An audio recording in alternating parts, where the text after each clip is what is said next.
सच कहूँ तो पढ़ाई के दौरान ही कुछ रुचि मेरी बन चुकी थी इस परीक्षा के प्रति। पर मैंने सोचा कि मुझे कुछ समय तक प्राइवेट सेक्टर में भी काम करके देखना चाहिए कि मेरी कितनी रुचि बन रही है उस ओर, और क्या मैं यही ज़िंदगी जीना चाहता हूँ, क्या मैं यही करना चाहता हूँ। फिर जब मैंने काम किया तो मुझे लगा कि मैं समाज को कुछ और भी देना चाहता हूँ। मैं किसी तरीके से समाज के प्रति कुछ करना चाहता हूँ, और इसी वजह से मैं सिविल सर्विस की ओर आकर्षित हुआ। और अंततः मैंने अपनी जो व्यवसाय था डेटा एनालिस्ट का, उसे छोड़ा और इस परीक्षा के लिए पढ़ाई करने का निर्णय लिया। तो जब मैंने ये निर्णय लिया तो मेरे सामने बहुत से मिथक थे, जिनके जवाब ढूंढते-ढूंढते मुझे काफ़ी समय लग गया। आज मैं आपको उन मिथकों के बारे में बताऊँगा, और जिस असलियत को मैंने समझा है, उसको आपके साथ बाँटना चाहूँगा, ताकि वो मिथक आपको परेशान ना करें। तो सबसे पहला मिथक जो है, जो बहुत से अभ्यर्थियों को शुरुआत में ही हताश कर देता है, या जिसकी वजह से बहुत सारे अभ्यर्थी इस परीक्षा के लिए पढ़ाई ही नहीं शुरू कर पाते हैं, वो ये है कि ये परीक्षा बहुत ही कठिन है। हालांकि अगर हम शुरुआत में, ऐसा लग सकता है कि इस परीक्षा के लिए तो 10 लाख लोग बैठ रहे हैं और सिर्फ 800-900 लोग ही चयनित होते हैं, तो कैसे इस परीक्षा में हम उत्तीर्ण होंगे। लेकिन अगर हम ढंग से देखें तो बहुत ही कम उनमें से ऐसे होते हैं जो सही में उस परीक्षा को लेके, जिन्होंने अच्छे से मेहनत करी है।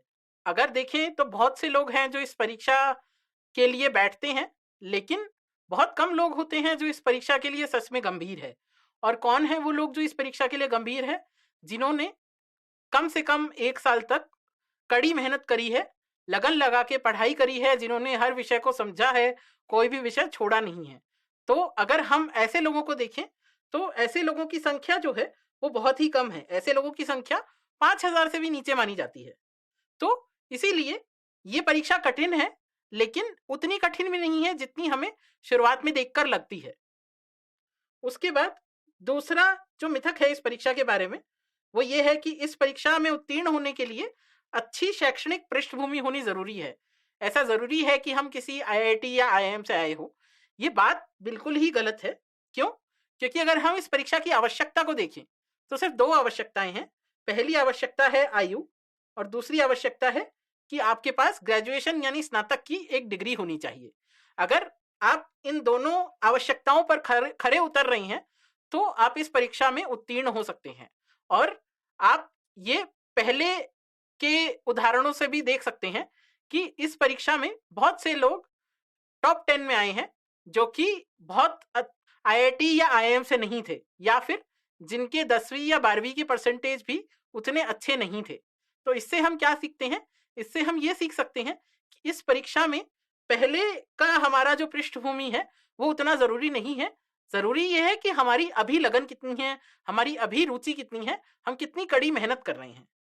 तो जैसे और भी जो इस आयु में परीक्षाएं होती है, जैसे कैट होता है, उसमें शैक्षणिक पृष्ठभूमि को भी महत्व दिया जाता है। अगर आप 10वीं में 90% से ऊपर हो तो उसको महत्व दिया जाता है, 12वीं में 90% से ऊपर हो तो उसको महत्व दिया जाता है।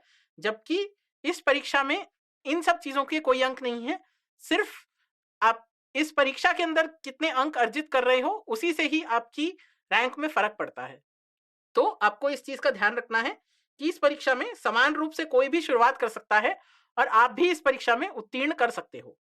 अगर हम देखें तो इस परीक्षा में हर साल इस देश के पिछड़े इलाकों से बहुत से टॉपर्स निकलते हैं, और उनकी कहानियों से हमें प्रेरणा लेनी चाहिए कि कोई भी इस परीक्षा को उत्तीर्ण कर सकता है। आपको दिल्ली में, मुंबई में या किसी और बड़े शहर में होने की कोई जरूरत नहीं है। आपकी अच्छी शैक्षणिक पृष्ठभूमि होने की कोई जरूरत नहीं है। अगर आप मेहनत करेंगे, लगन से काम करेंगे, बल्कि ऑनलाइन संसाधनों की वजह से आज और आसान हो गया है, किसी भी इलाके में है आप इस परीक्षा के लिए पढ़ सकते हैं। फिर आपको इस परीक्षा में आईक्यू यानी कि अपने हुनर पर बहुत ज्यादा ध्यान नहीं देना है। आपको अपने ईक्यू यानी कि अपनी भावनाओं पर ध्यान देना है। आपको हमेशा अपना ध्यान बनाए रखना है, अच्छे से पढ़ाई करनी है, लगन लगानी है, और हर रोज मेहनत करनी है। अगर आप ये कर रहे हो तो आप इस परीक्षा में आप उत्तीर्ण हो सकते हो। फिर एक और जो बहुत बड़ा मिथक है वो ये है कि टॉपर्स तो 18 घंटे पढ़ते हैं। टॉपर्स तो पढ़ते ही रहते हैं।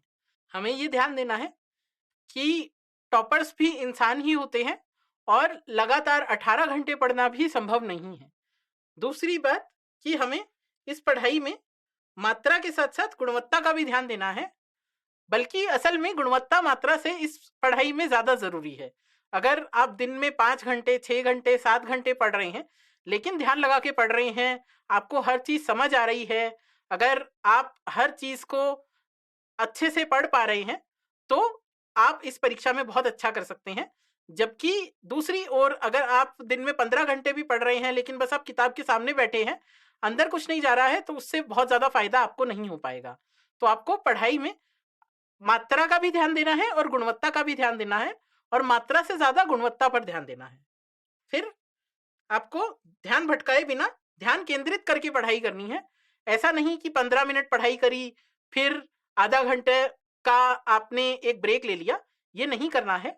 आपको लगातार पढ़ने की कोशिश करनी है, आपका ध्यान केंद्रित रहना चाहिए। फिर एक और जो बहुत बड़ा मिथक है वो ये है कि इस परीक्षा में हमें सब कुछ पता होना चाहिए।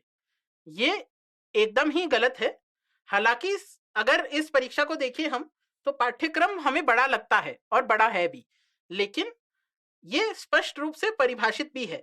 तो आपको पाठ्यक्रम से बाहर जाने की बिल्कुल भी जरूरत नहीं है। दूसरी बात कि पाठ्यक्रम अपने आप में ही इतना बड़ा है कि उसको भी पूरा करना एक बहुत बड़ी चुनौती हो जाती है। तो अगर पाठ्यक्रम से बाहर एक सवाल आ भी जाता है, तो वो आपके सहपाठियों को भी नहीं आएगा, तो आपको भी वो करने की कोई जरूरत नहीं है। आपको बस पाठ्यक्रम तक ही रहना है, उसे अच्छे से पढ़ना है, उसे बार बार रिवाइज करना है, और इससे आप इस परीक्षा में उत्तीर्ण हो जाओगे। ऐसा नहीं करना है कि जो भी मिल रहा है आप उसकी पढ़ाई कर रहे हो। फिर आपको करंट अफेयर्स को भी व्यवस्थित तरीके से कवर करना है। आपको करंट अफेयर्स में भी ऐसा करना है कि एक न्यूज़पेपर और ज्यादा से ज्यादा एक मैगजीन को फॉलो करना है, और ऐसा नहीं कि जो भी आपको मिल रहा है आप वो पढ़ते चले जाओ। अगर आप करंट अफेयर्स को एक व्यवस्थित तरीके से पढ़ोगे, तो आप उसे भी सीमित करके रख सकते हो और आप उस पर भी बहुत अच्छी पकड़ बना सकते हो। तो आपको इस पढ़ाई में ध्यान रखना है कि आप सब कुछ पाठ्यक्रम के हिसाब से कर रहे हो, आप एक टाइम टेबल बना रहे हो और सब कुछ व्यवस्थित तरीके से पढ़ रहे हो और उन्हें सीमित कर रहे हो। फिर एक और बहुत बड़ा मिथक जो हम देखते हैं वो ये है कि आपका लेखन कौशल जो है उसमें सुधार नहीं हो सकता। जबकि सच्चाई ये है कि उत्तर लेखन के लिए भी एक व्यवस्थित दृष्टिकोण है। आपको ऐसा नहीं है कि किसी भी तरीके से कोई भी उत्तर लिख देना है। हर उत्तर के अंदर आपको सबसे पहले उसकी पृष्ठभूमि बांधनी है, उसके बाद जो पूछा गया है उसके बारे में लिखना है, और अंततः उसका एक निष्कर्ष देना है। तो बहुत ही व्यवस्थित तरीके से आपको हर उत्तर को देना है, और ये एक ऐसी कला है जिसे बार बार कर कर दोहरा कर आप उसमें और अच्छा कर सकते हो। तो इसके लिए आपको अच्छे से बहुत ज्यादा लिखना है लगातार, और जो आप लिख रहे हैं लेखन कौशल को हासिल करने के लिए आपको लगातार हर रोज नियमित तरीके से लिखना है। उसके बाद आपको आपने जो लिखा है उस पर अपने मेंटर्स से प्रतिक्रिया लेनी है और उसको सुधार करना है, और सुधार करके आपको फिर से अगले दिन लिखना है, फिर उस पर प्रतिक्रिया करनी है, फिर सुधार करना है। और अगर आप ऐसे करते हो तो आप देखोगे कि समय के साथ साथ आपकी लेखन कला में वृद्धि हो रही है। तो किसी भी चीज को अगर आप सुधारना चाहते हो तो आपको यही तरीका अपनाना है। सबसे पहले वो चीज बार बार करो, उसके बाद उस पर दूसरे लोगों की प्रतिक्रिया लो और फिर उस पर सुधार करो। इससे आप किसी भी चीज में हुनर प्राप्त कर सकते हो। फिर एक और बहुत बड़ा और बहुत ही निंदनीय मिथक है कि उम्मीदवारों को ज्यादा से ज्यादा किताबें पढ़नी चाहिए। ये एकदम ही गलत है। आपको एक ही विषय पर कई किताबें नहीं पढ़नी है, इससे आप और परेशान हो सकते हो। इसकी जगह आपको एक विषय को एक ही स्रोत से पढ़ना है और बहुत बार रिवीजन करना है।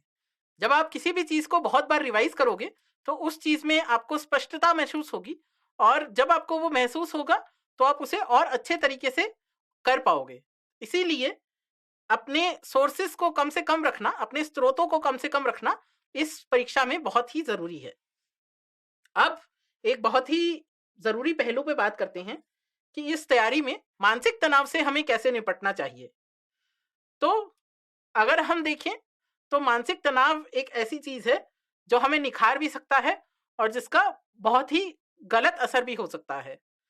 तो इस परीक्षा में भी हमारे ऊपर बहुत तनाव आता है, लेकिन हमें उस हीरे की तरह बनना है जो उस तनाव को बहुत ही अच्छे से संभालता है और उस तनाव को संभाल के अपने अंदर विकास करता है और उससे वो कोयला हीरा बनता है। तो सबसे पहले हमें उस तनाव से निपटने के लिए हमारे पास एक उचित टाइम टेबल होना चाहिए। ऐसा नहीं होना चाहिए कि हम आज उठे हैं और हमारा जो मन कर रहा है वो हम पढ़ रहे हैं।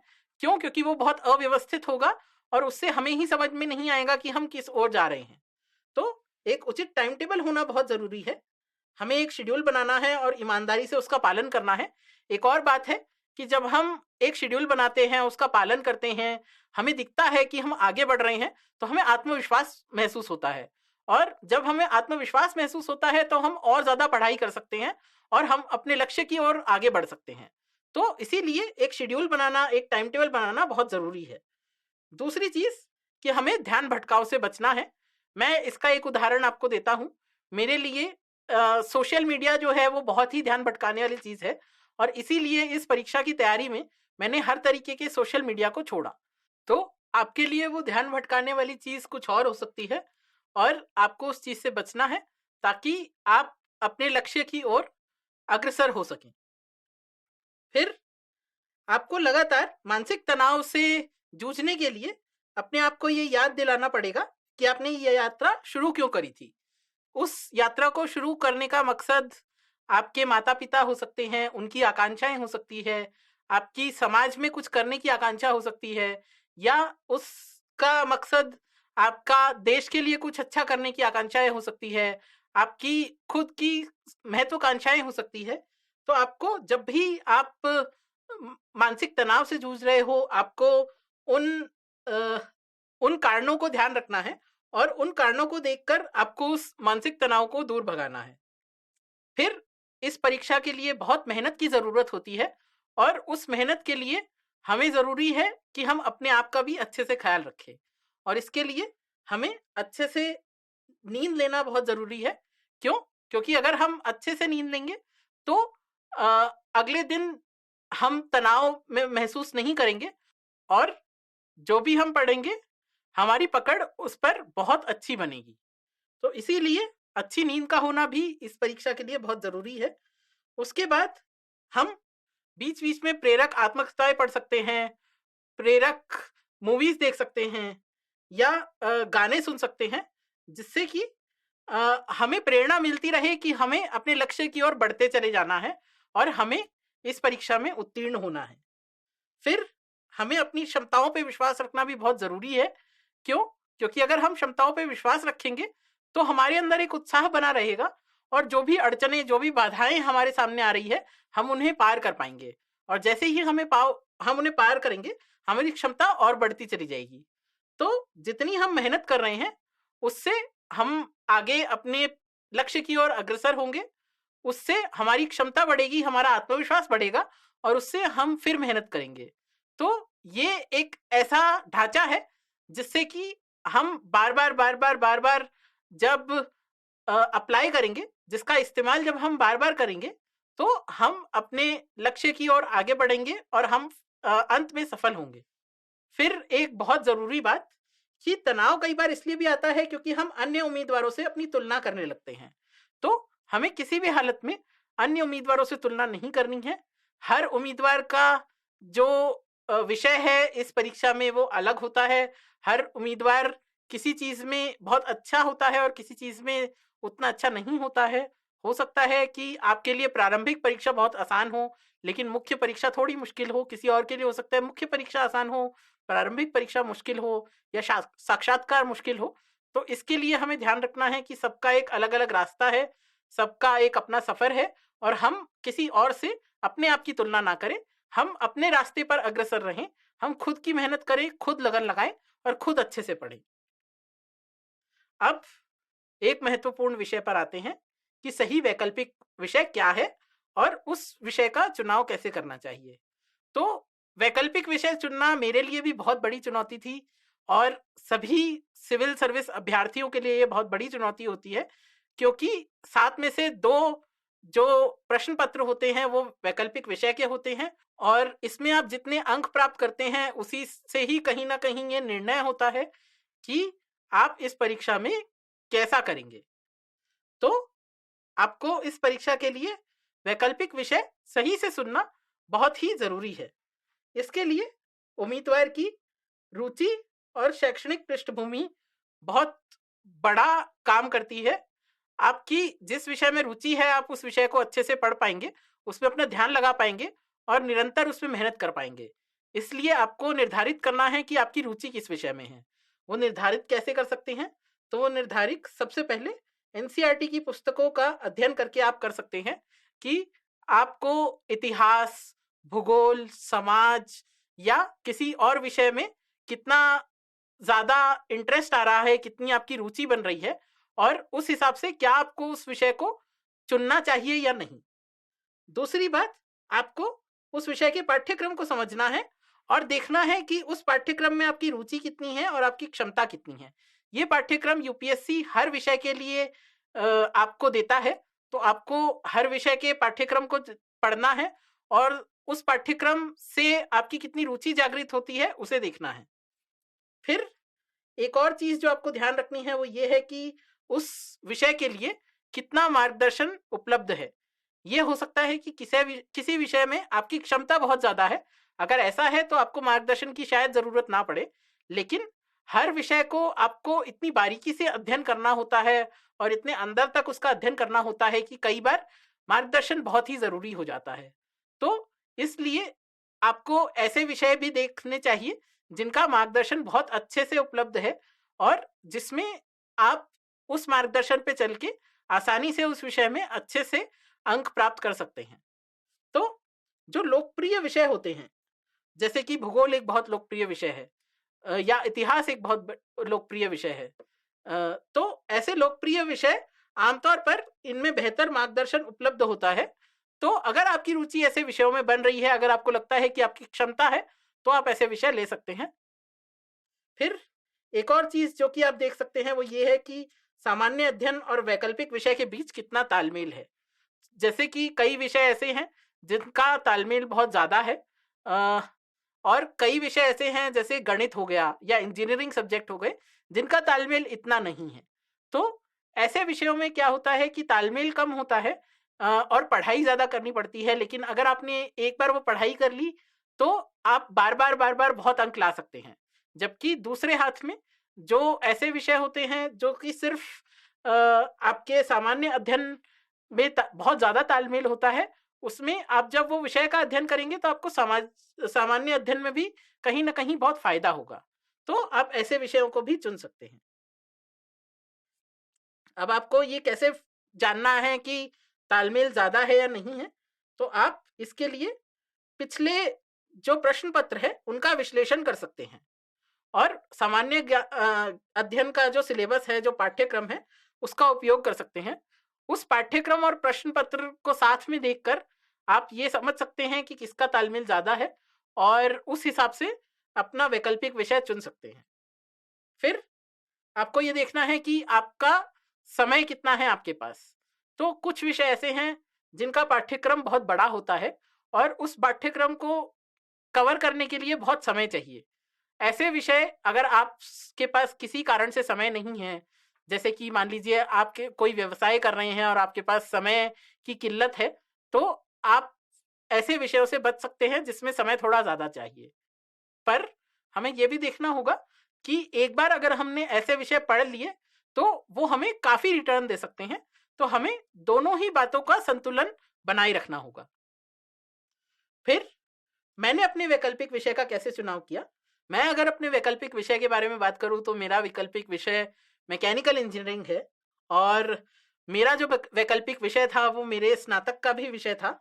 इस वजह से मैं बुनियादी रूप से उससे परिचित था और उसमें मुझे कहीं ना कहीं थोड़ी आसानी थी। वो पहली बात थी। दूसरी बात, मेरी रुचि भी थी उस विषय में और इस वजह से मैं लंबे समय तक उसको पढ़ पाता था। तीसरी बात कि वो विषय बहुत ही ऑब्जेक्टिव था, वो बहुत व्याख्यात्मक प्रकृति का था और इस वजह से अगर मैं उसका सवाल सही करूंगा तो मुझे अच्छे अंक मिलेंगे और अगर मैं सवाल गलत करूंगा तो खराब अंक मिलेंगे। लेकिन मेरा जो नतीजा है वो सिर्फ और सिर्फ मेरे हाथ में होगा और ये चीज कहीं ना कहीं मुझे बहुत आकर्षित करती थी और इसी वजह से मैंने इस वैकल्पिक विषय का चुनाव किया था। साथ ही साथ एक बहुत जरूरी तथ्य जो जिस वजह से मैंने इस विषय का चुनाव किया वो थे साथ में दोस्तों का और होना, साथ में मित्रों का होना। क्यों? क्योंकि इससे हम सामूहिक अध्ययन करते थे और जब हम सामूहिक अध्ययन करते थे तो आपस में हम एक दूसरे को और प्रेरणा देते थे कि हम और अच्छा पढ़ सकते हैं, हम और अच्छा कर सकते हैं। हम आपस में एक दूसरे को सिखाते रहते थे, पढ़ाते रहते थे और इससे सभी की पढ़ाई बढ़ती थी, सभी की रुचि बढ़ती थी और क्षमता बढ़ती थी, जो कि अंततः इस परीक्षा के लिए बहुत जरूरी है।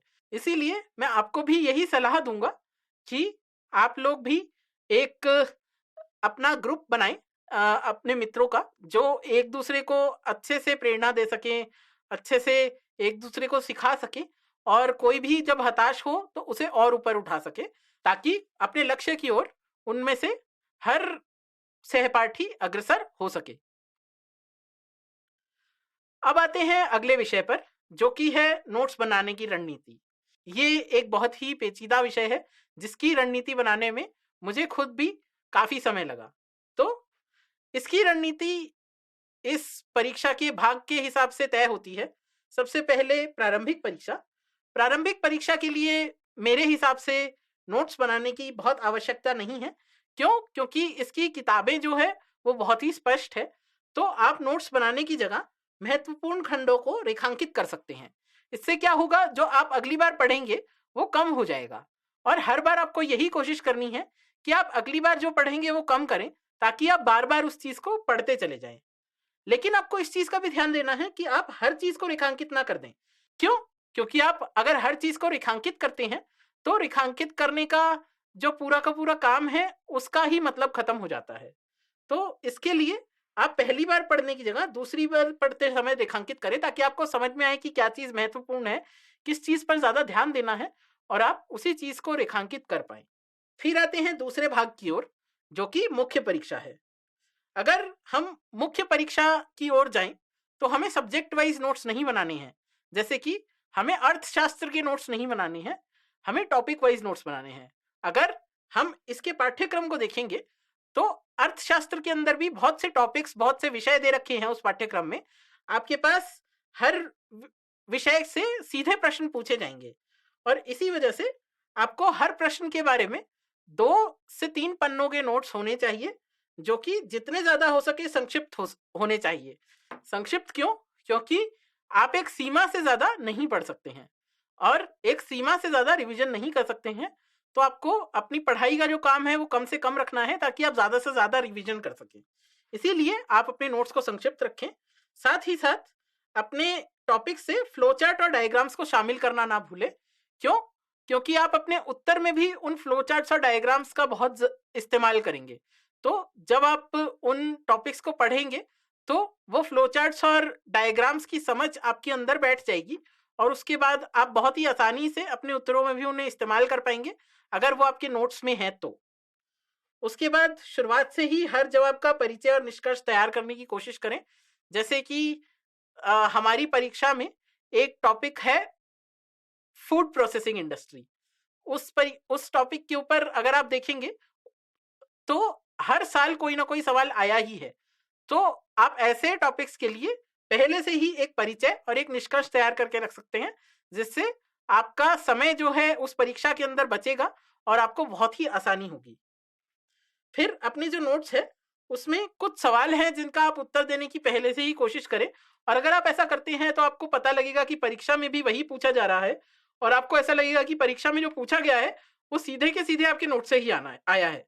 तो कौन से हैं वो चीजें, कब वो चीज कब हुई थी, वो विषय कब हुआ था, वो विषय कैसे हुआ था, वो विषय क्यों हुआ था, वो कहाँ हुआ था, उस विषय के क्या उदाहरण हैं, उस विषय से क्या लाभ होंगे, क्या चुनौतियां आएंगी, आपके क्या सुझाव है, उस विषय से संबंधित कुछ आंकड़े हैं क्या जो आपको पता हो, उस विषय से संबंधित कोई समिति है क्या जो आपको पता हो, या सरकार की कुछ योजनाएं हैं। जैसे गरीबी एक विषय है तो गरीबी का आकलन पहली बार कब हुआ, गरीबी क्यों होती है, कैसे होती है, कौन से भारत के ऐसे भाग है जहां गरीबी थोड़ी ज्यादा पाई जाती है, गरीबी से जो उसके परिणाम होते हैं उसके क्या कुछ उदाहरण थे। गरीबी तो चलो ऐसा विषय है जिसके कोई लाभ नहीं होते हैं, लेकिन अगर कोई ऐसा विषय हो जिसके लाभ हो तो उस विषय के लाभ। फिर जैसे किसानों की कर्ज माफी, तो ये एक विषय है, तो इस विषय के क्या लाभ है या इस विषय से क्या चुनौतियां आती है, आपका क्या सुझाव है इस विषय को लेके। इस विषय के क्या आंकड़े हैं, जो किसानों की कर्ज माफी है उससे जुड़े हुए क्या आंकड़े हैं, उससे जुड़ी हुई क्या समिति है या क्या योजनाएं हैं सरकार की, उससे क्या फायदा हुआ है, क्या नुकसान हुआ है, ये सब आपको पता होना चाहिए और ये सब आपके नोट्स में होना चाहिए, क्योंकि कहीं ना कहीं इन्हीं सब से सवाल पूछा जाएगा। और जब इन सब से सवाल पूछा जाएगा, अगर वो चीजें आपके नोट्स में हैं तो आप उनका अच्छे से आराम से जवाब दे सकते हो। फिर नोट्स बनाने की रणनीति क्या होनी चाहिए। तो अब हमने समझा कि नोट्स कैसे बनाते हैं। अब नोट्स किस तरीके से बनाने हैं वो देखेंगे। तो एक जिसमें बच्चों को बहुत ही कश्मकश होती है वो है ऑनलाइन या ऑफलाइन नोट्स। तो मैं ये कहना चाहूंगा कि ये कुछ नहीं है, ये बस व्यक्तिगत पसंद है। कई लोग सोचते हैं कि वो ऑनलाइन नोट्स में आसानी से चीजें ढूंढ सकते हैं, उन्हें अपडेट कर सकते हैं और इसलिए ऑनलाइन नोट्स ज्यादा बेहतर है। जबकि कई लोगों के लिए ऑनलाइन नोट्स में फोकस करना बहुत मुश्किल होता है, वो बार बार भटक जाते हैं, कुछ इंटरनेट पर और पढ़ने लगते हैं। उसके लिए ऑफलाइन नोट्स बहुत ज्यादा अच्छा स्रोत है। जो भी आपके नोट्स हैं उन्हें कई बार रिवाइज करना चाहिए और नियमित रूप से उन्हें अपडेट किया जाना चाहिए, ये ज्यादा जरूरी है। जबकि ऑनलाइन है या ऑफलाइन है उससे बहुत ज्यादा फर्क नहीं पड़ेगा, वो बस एक व्यक्तिगत पसंद है। व्यक्तिगत रूप से अगर मैं अपनी बात करूं तो मैंने ऑनलाइन नोट्स का पालन इस्तेमाल किया और ऑनलाइन मोड का पालन किया। क्यों? क्योंकि पहली बात, आप उसे कभी भी रिवाइज कर सकते हैं। आप उसे अपने फोन में, अपने लैपटॉप के माध्यम से या किसी और माध्यम से कभी भी पढ़ सकते हैं। उन्हें आपको हर जगह ले जाने की जरूरत नहीं है।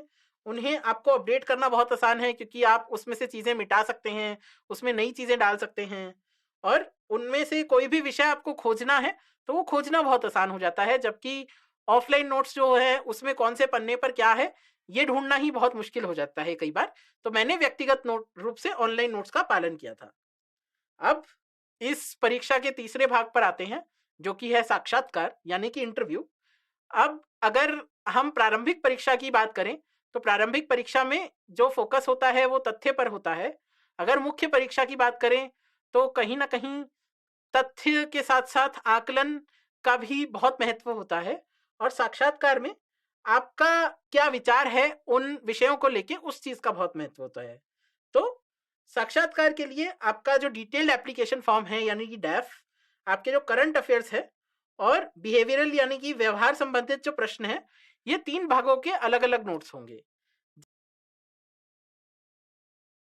जैसे कि डैफ के अंदर आपके बारे में, आपका नाम, आप किस इलाके से आते हैं उसको लेके आपके बारे में जानकारी होती है और आपको वो सब पता होना चाहिए। जैसे मैं दिल्ली से आता हूं तो दिल्ली की क्या चुनौतियां हैं, दिल्ली क्यों खास है, दिल्ली में कौन से ऐतिहासिक ढांचे हैं, इन सब चीजों का मुझे पता होना चाहिए। फिर करंट अफेयर्स में आजकल क्या चल रहा है, जैसे कि करंट अफेयर्स में ऐसा कहा जा रहा है कि कोविड से हमारी अर्थव्यवस्था पे बहुत असर आया है, तो उस असर को हमें कैसे, उस असर से बाहर निकलना है और अपनी अर्थव्यवस्था को वापस से मजबूत करना है।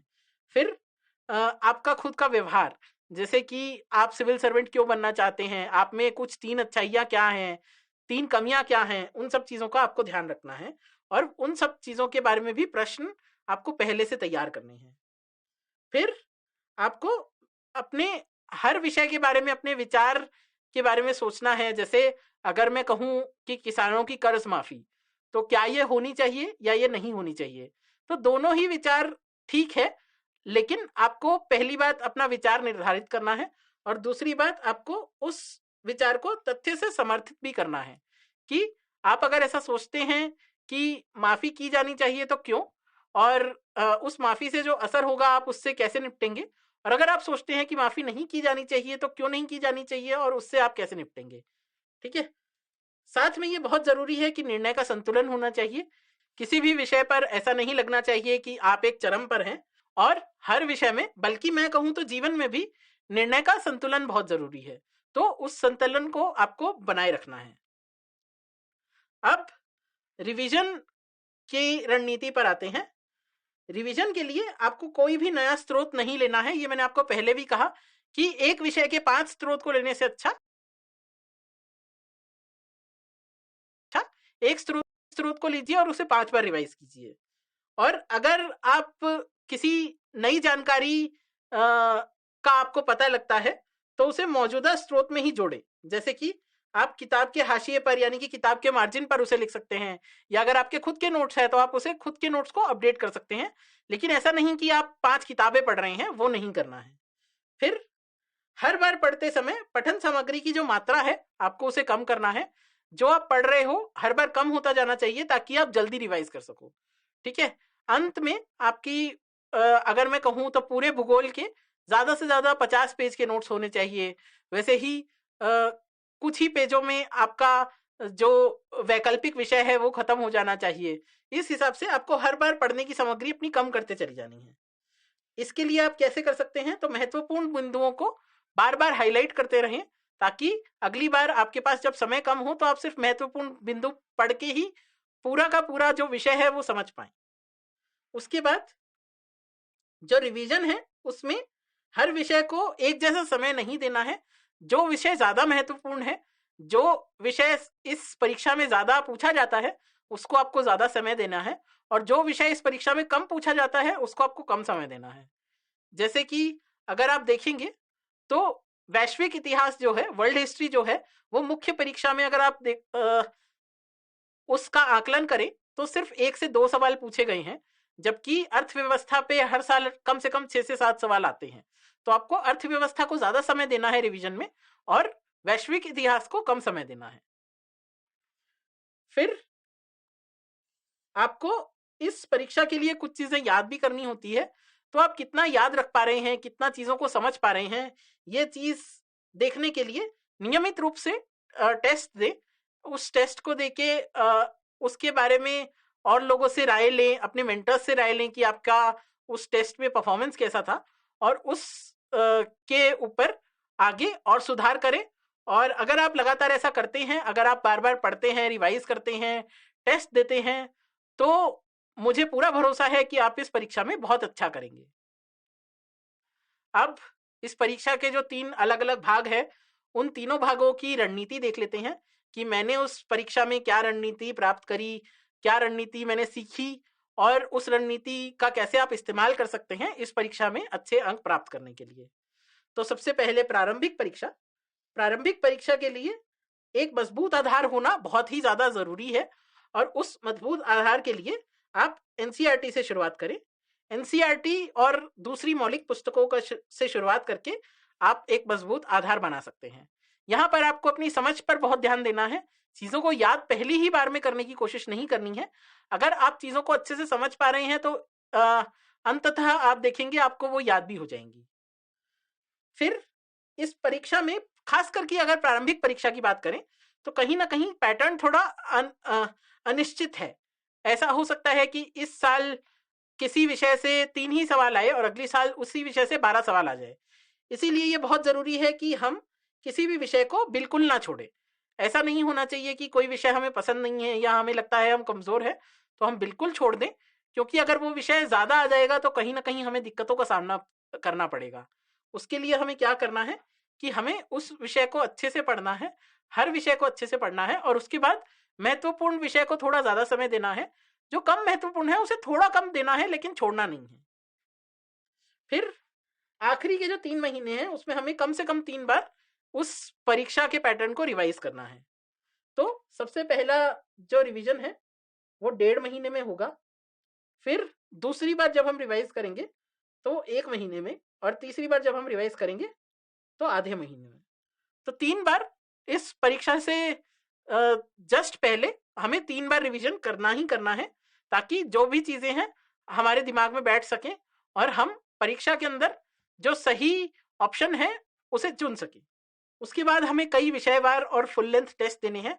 विषयवार टेस्ट देने से क्या फायदा होगा कि किसी विषय में आपको कितना आता है, आपकी कितनी समझ है, आपको वो समझ में आएगा और उससे आप और सुधार कर सकते हैं। या अगर उस विषय की आपको बहुत समझ है तो आप अगले विषय पर प्रस्थान कर सकते हैं।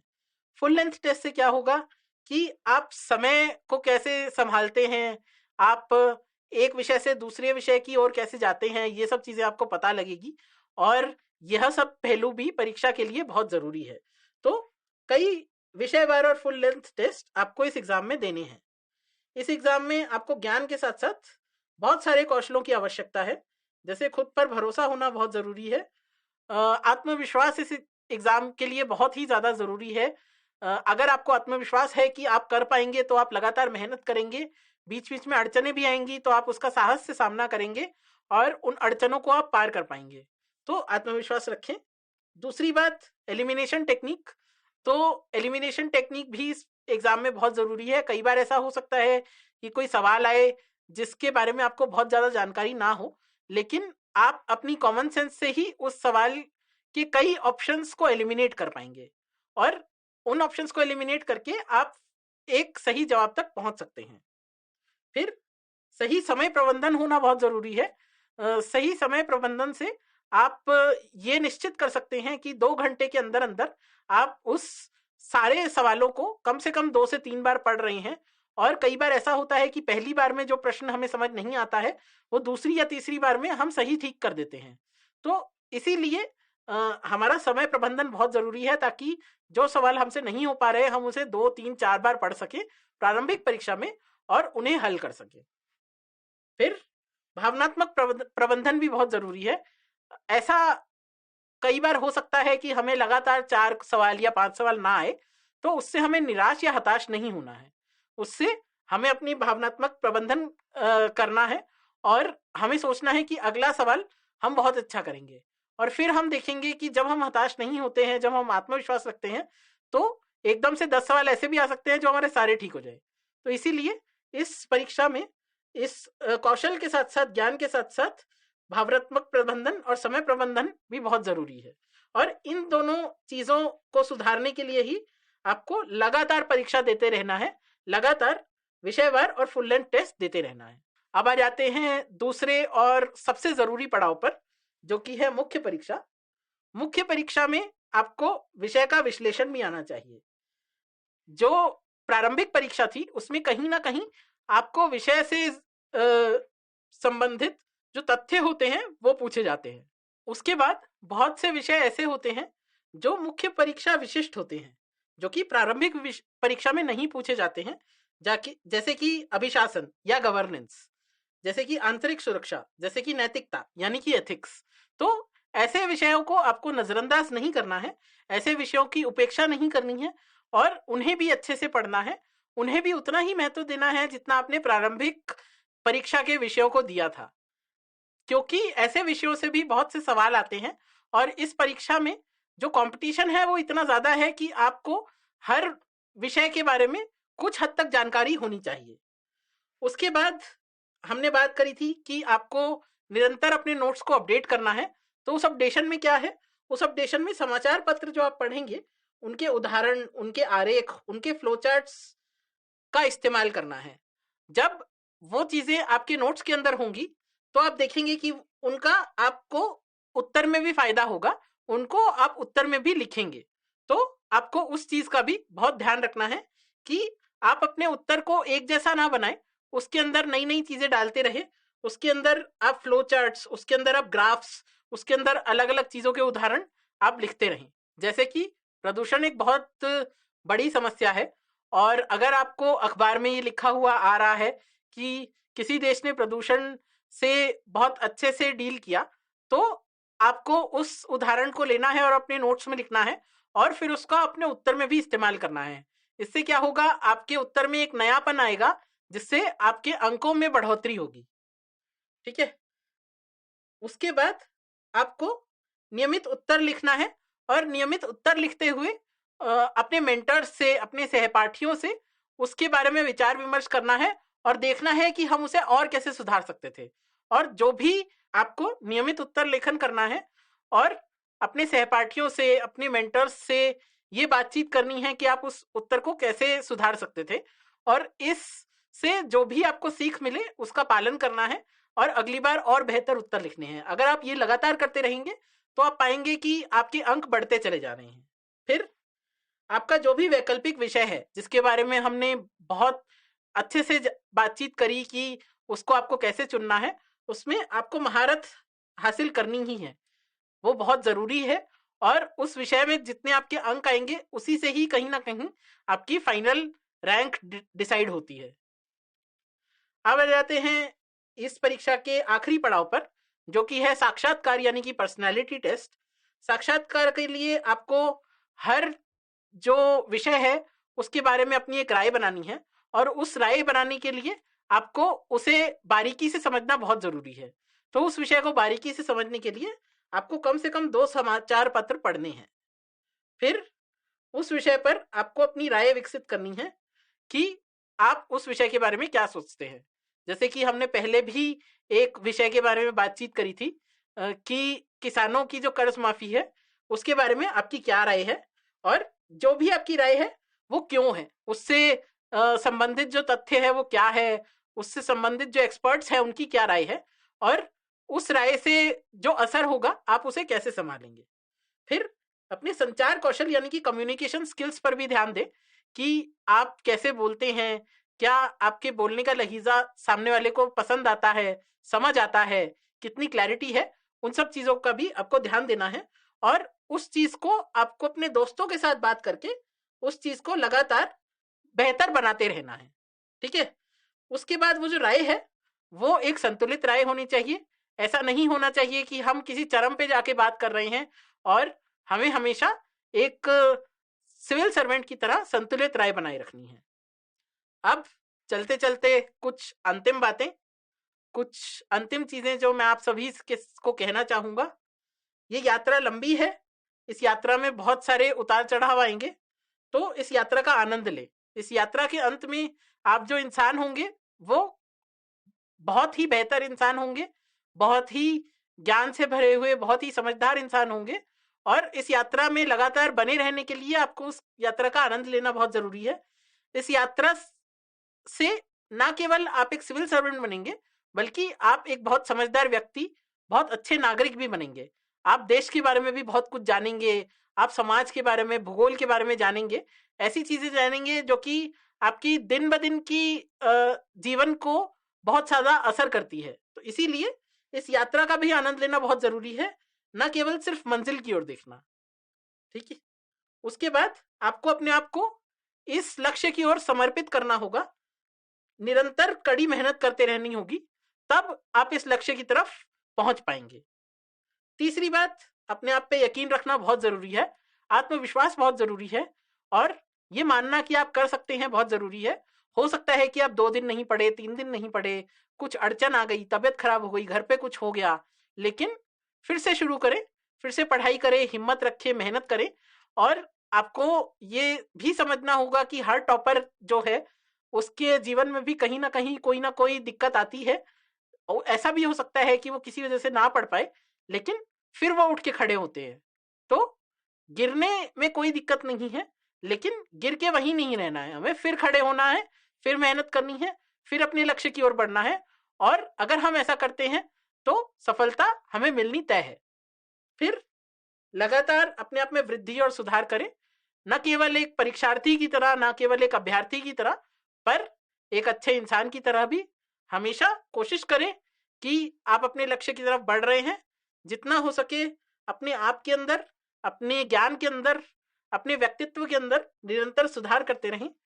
और मैं आशा करता हूं आप सबको सारी कामयाबी मिले। And thank you so much, all the best, धन्यवाद।